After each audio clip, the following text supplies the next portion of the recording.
Hello everyone, my name is Rituro, but you can just call me Mr. Unemployable. We are at the 1/4 mark of the League 2 season in England. Grimsby Town sitting in 14th, not too bad. A nice comfortable mid-table sitting on 15 points. We were predicted to be somewhere around where Fleetwood Town are, and they've already sacked their manager, and I certainly have not been sacked, thank goodness. We're a good 7 points clear of relegation, or at least being outside the relegation zone, so I'm quite happy with that. And our featured match today will be against the team right below us in 15th, Newport County. Again, it's early days in the season, so of course you're only going to be a point or 3 apart from all the people in contention. I mean, with a win and results going our way, we're right outside a playoff spot. So again, it's still early days, but I'm very happy with a 14th place position, nice and comfortable in mid-table. Quite a few matches to get to on the league front, but before we dive into the English leagues, we have to go to Nigeria. Nigeria, of course, the Football Federation, where somehow I still don't know how I became coach of Nigeria over, I'm sure, some very qualified candidates, but here we are, and I'm not complaining. Since taking over, I've coached against Zambia, Madagascar, Uganda, Namibia, and Sudan.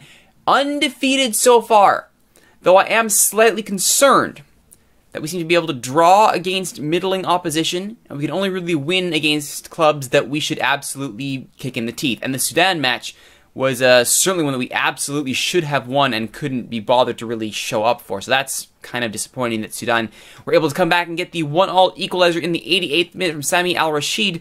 The Senegal match after today's featured match, which will be which we'll get to on the next episode, that I'm kind of worried about. We have Senegal, Egypt, and then another match with Mali. Second time facing Mali in 2019, though first time that I have done so as the head coach. Of course, we're all gearing up towards the 2020 qualification for the 2022 World Cup. June 2020 is when our hopeful matches in the second round will be taking place. Interesting to see what groups we get drawn into, but we'll get to that later. I do want to really show the national pool here, which has been a source of contention here. As you can see, we're still... Oh my goodness, the goalkeeping is just not looking good at all. And even worse, we lost Austin Ijere to injury. He's been our starting keeper for the longest time. Not sure why all the national information has suddenly gone missing. That shouldn't be that way. It should all be filled in. Rather unfortunate. Maybe it'll come back now. No, doesn't matter. Point is, our goalkeeping pool is still thin. Very, very, very thin. And even, to be honest, elsewhere around the pool, things are very, very, very thin. I'm trying to get Stephen Collins to come over Inverness. Unfortunately, he is a potential starter for England, and he is refusing all call-ups. Can't say I blame him. If you got a chance to play for England, you take it. Regardless, I'm doing my best to try and build around what I have. I do have some nice young prospects like Alex Okechukwu. He is going to be a staple of the national team going forward, especially if he continues to play for Borussia Dortmund. Same with Stanley Nwagu playing for AFC Ajax. Can't say no to that. That's at least our center back pairing is set for the foreseeable future. In the middle we have Ongenyi Onazi. I mean, playing for Mönchengladbach. Can't say no to that. Valentine Izuchukwu. Again, young. He's 20. He's about as far as he's going to go in his development, but he's still pretty darn awesome for a 20-year-old. I'll absolutely take a 3.5 at the international level. And again, yeah, you don't really say no to that kind of a solid D-mid. That's pretty darn good. Alright, so that's the state of Nigeria. We've been doing alright. The match against Senegal is going to be an interesting one. But more importantly, let's see how things are going in Grimsby. So, we started off with a tie against Barry. We then had a televised match against Blackburn Rovers in the Capital One Cup, in which we were decidedly stomped 3-1. We did make it interesting, though. A penalty for Jonathan Quinn in the 32nd minute means we tied it for Emil Stoya, the second of his hat-trick, right at the stroke of halftime. One thing I did want to show off here that I found hilarious, not so much the score itself, which again, you expect to lose to Blackburn Rovers. DeAndre Yedlin, former Seattle Sounders star right back, up-and-comer who everyone thought the world of, who then made a transfer away from the Sounders, joining Tottenham. Apparently, was sold for $425,000 to Blackburn Rovers. Now, what did he... If we go to his history here, it's a $4.4 million transfer. Tottenham, Bolton on loan. Tottenham, Derby on loan. Swindon Town on loan. Fairly average, all things considered, before finally being sold off to Blackburn. And again, still being average. Not entirely certain that's accurate. DeAndre's always been a very good right back in MLS, and you'd think his time in Tottenham would be better than that, but apparently Football Manager says no. Anyway, that was the Capital One Cup. Again, we expected to lose that in the league. Win against, or draw against Torquay, a stomping 5-3 win over Chesterfield. I wanted to showcase this one because it was pretty darn awesome. Hat-trick for Jonathan Quinn, he's been hot and cold, it must be said. He's been hot and cold all season long, and this was definitely a time which he was hot. The team really showing up for this one, especially midfield. Jack McCourt doing his job. 9.6 for Quinn. We'll start off here with the free kick. Brimmer with a little header. Grimsby in red, Chesterfield in blue here. And a missed header there by Grant. Oh, not good, Alex Grant. And Hogan Ephraim gets his easy goal to start things off 1-0 for Chesterfield. However, Jack McCourt had other ideas. Beautiful free kick. Then Ganzi, the Congolese international, there to clean up the spilled ball by Killip, and it's 1-1. Instant reply after the opening goal by Chesterfield. Then in the 20th minute, goal kick. Intercepted by Conroy to McKenna. Danny McKenna to Jonathan Quinn. Quinn drawing all kinds of possession towards him. Aswad Toms with the ball forward to Tom Eves, whose header harmlessly falls to Killip. Killip with a rollout to Weaver. Nurse to Roberts. Again, Aswad Thomas there. Linganzi forward to Quinn. Beats his man. Easily does Quinn. Draws all the attention. Puts the cross in. And Eves, easy as you like. Nice volley on the cross. Rifles it in the upper 90. Thank you very much. 2-1 Grimsby. Egbusi now. Chesterfield off the free kick. Intercepted by Coulson. Quinn to McKenna. And it's Grimsby now on the breakout. McKenna, Danny McKenna, who's actually been, it must be said, surprisingly effective in relief of Pierre Larauri. I didn't expect McKenna to be much more than, off the bench filler, but he's held his own. He's held his own. Not lights out, but he's held his own, which is more than I could hope for. Hogan Ephraim, I could have hoped more from James McCown from that goal. Gets caught moving the wrong way, and Ephraim buries it, and we are even at 2. Second half now. McCourt to Eves. Can't get past his man, but McKenna is there to clean up. McCourt to Eves to Quinn. Loses it. McKenna feeds it back to Quinn. There was an appeal for offside, but on the replay, he was shoulder to shoulder with the defender. Clearly onside. Thank you very much. 3-2. Chesterfield now. Not going away. Bailey.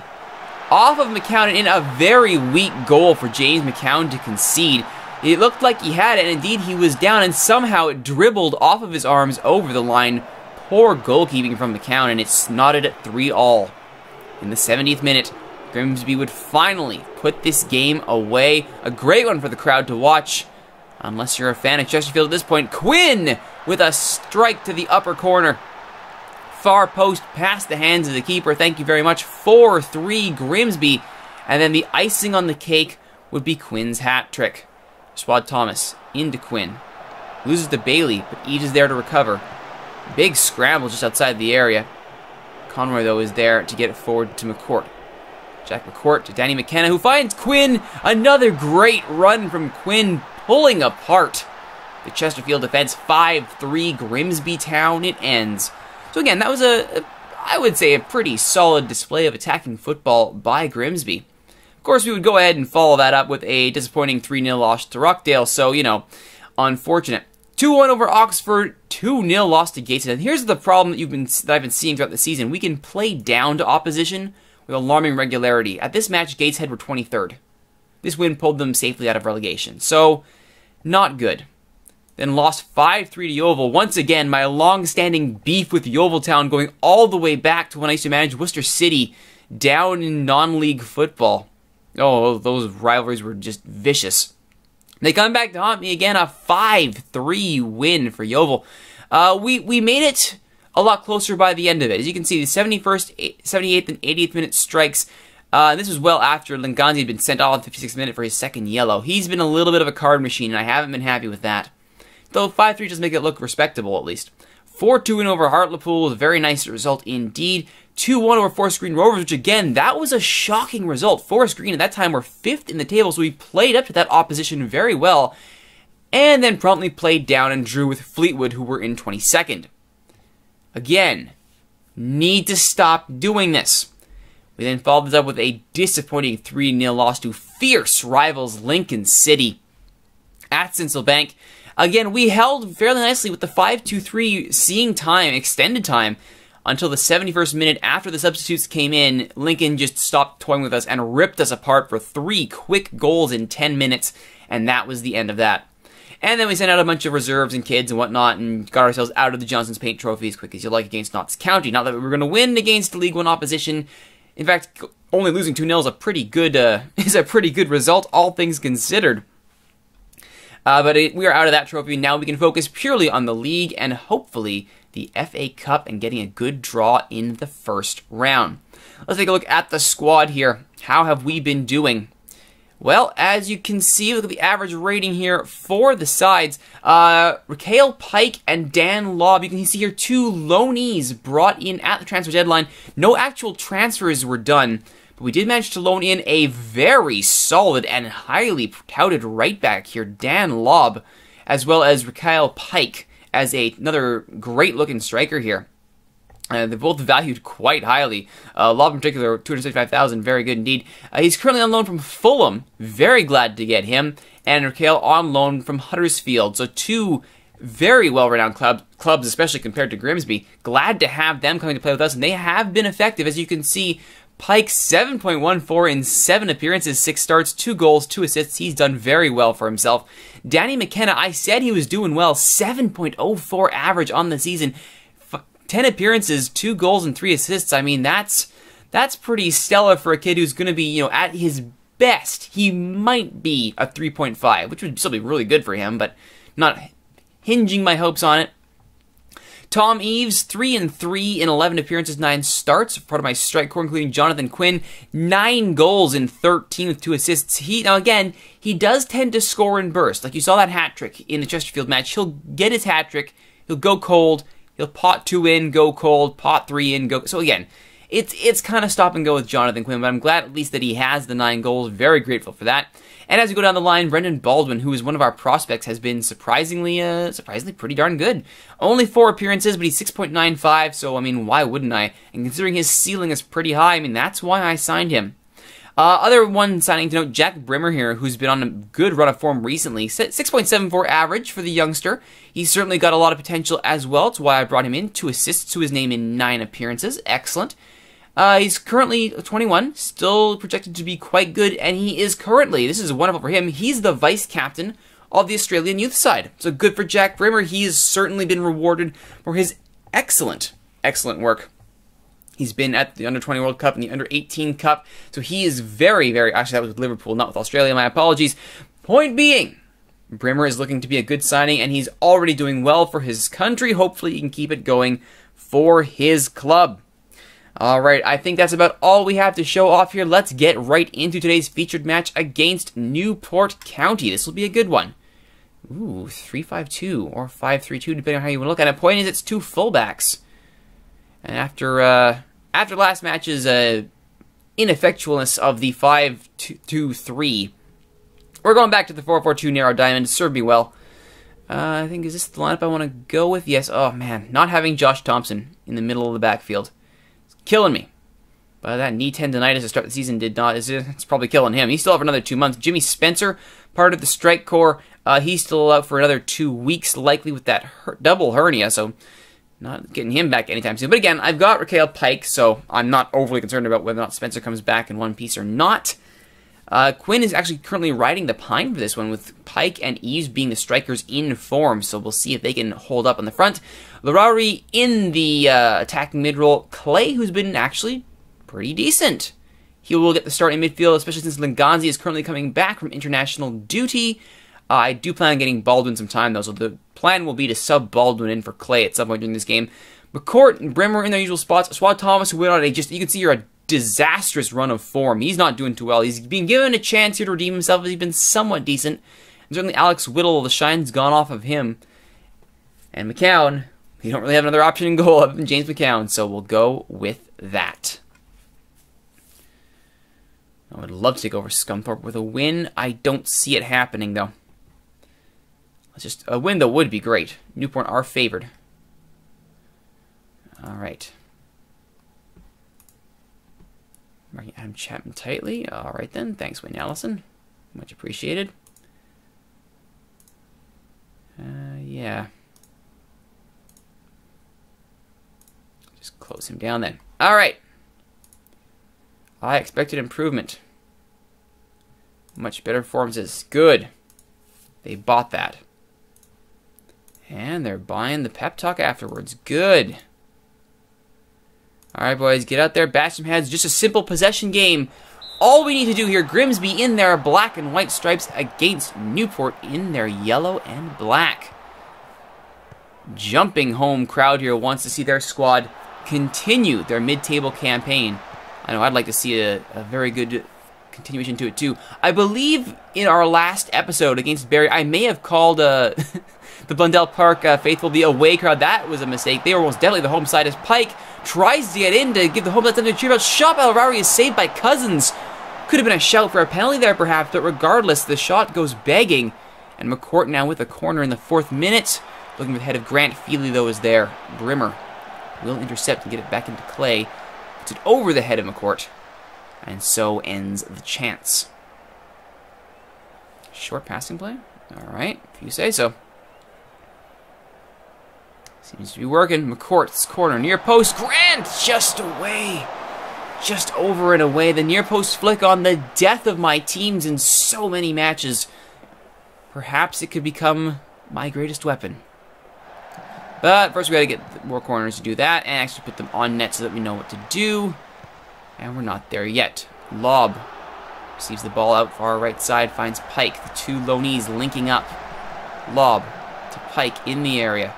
Back to McCourt. Pike being double teamed here. McCourt to Pike. Has a go looking for the far post. It was accurate, but not much pace on it.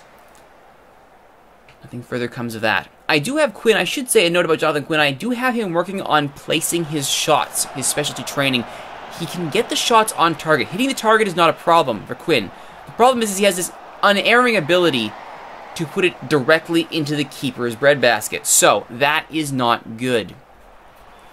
I want to see him actually put his shots away where the keeper can't get to it on a more regular basis, which is why I have him on placement training. Well, Newport have recovered from that early rough start. Shots are even and all of theirs have been on target. The halfway mark. Oh, Clay took someone out of the game. Alright then. More injuries. Beating him up here. Eve's having a rough game. Alright, let's do that then. Chapman is being summoned.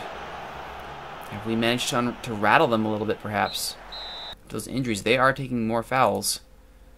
Come on, boys. Win this thing. Eves has not been looking good. Quinn! Get in there.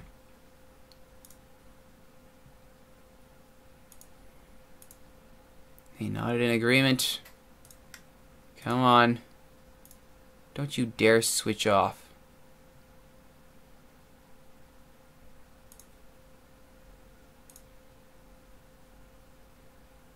Good performance. Show up. Oh, they like that I chewed out Quinn. Well, that's something. Let's make sure that they are on the right side. Yes, Quinn is poaching. Pike is deep lying. Good. All right, let's get into it. Early chance here. McCourt's corner, headed by Feely, but Brimmer stops it just outside the box. Into Quinn! Quinn hits a defender. Pike! Off the bar and over. That close for Mikhail Pike. Uh-oh. Now, Brimmer has also been known to take more than his fair share of cards. Have to manage that carefully. I want to get a result here. And I do want to get a result. Thomas now. Right. I think that makes my decision for me. Thomas, get off.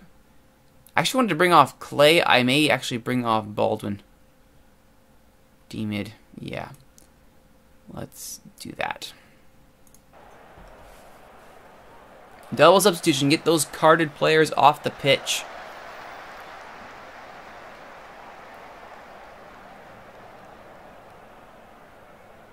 Clifford now for Newport. Well cleared, and Pike goes long. No one there, though. Ball forward. Finds Samuel. Puts it wide of the goal. Thank goodness. That was a good-looking chance for him. Don't know why that wasn't marked better by the defenders. In fact, why are they suddenly getting back into this game? We've actually upped our foul count rather significantly here. Clay does well to clear that danger, but Jeffers has it outside the box. Goes out wide to Meads. First time cross in, headed away. Chapman now. Clay can't realize where the ball is intercepted, but that bar hit, or the ball hits the bar there. Clay, buddy, wake up. Another player off for Newport. Whittle takes out Wilmot. And he's replaced by Jacob Richards. This is going to be a 0-0 draw. Indirect free kick is awarded. Why is that? Oh, that's unfortunate. That's unfortunate. Gonna sub. Alright, let's go for this thing. Let's control this match here. Let's see if we can finish this off. Sean Jeffers injured. Well, we're just taking them out of the game here, aren't we? My goodness. Alright, he's injured now. They're down to 10. Can we make them pay? Lob. To Pike. Back to Lob. Crossed for Larari, far post! But Lob was offside on his touch. The finish was there. The ability to stay onside was not. Cousins. Looks long. Clay. Fouls Clifford. Getting very chippy here. Gafady. To Howe. Is there a late winner here for either side? Clay does well to get in on Clifford and takes it right back. Still time before the 3 minutes are up. Clay loses out to Clifford. And that's the end of that. And that is likely the game. And indeed, it's a 0-0 draw against mid-table competition. A point's better than one, and certainly in a game that we weren't necessarily expected to win. James Fry had a great match there. 7.5 at bat, or 7.5 is very good for James Fry. Alex Grant, 7.2 is a great job by the defense to hold firm. But the attacking core, very disappointing. Pike did his best, but it was not enough. Unfortunate for Grimsby. That does actually move us up to 13th with that single point, so we stay in mid-table with Newport right behind us, and still within striking distance of all these teams ahead of us. It's gonna be a fun season, that's for sure. Next time on Mr. Unemployable, we will be at the halfway mark of the season, match 23. It's gonna be a good one, and I hope to see you then. My name is Rituro. Thank you so much for watching, everybody. If you like what you've seen, please be sure to like, comment, subscribe, share the videos, tell your friends about the videos being hosted at youtube.ca/steelswords. Of course, you can always watch me record these episodes live at twitch.tv/Rituro. And if you want to reach out to me between episodes, find out what's going on, you can do so on Twitter at @ThatRituroGuy. Once again, my name is Rituro. Just call me Mr. Unemployable. Thanks for watching, and we'll see you next time.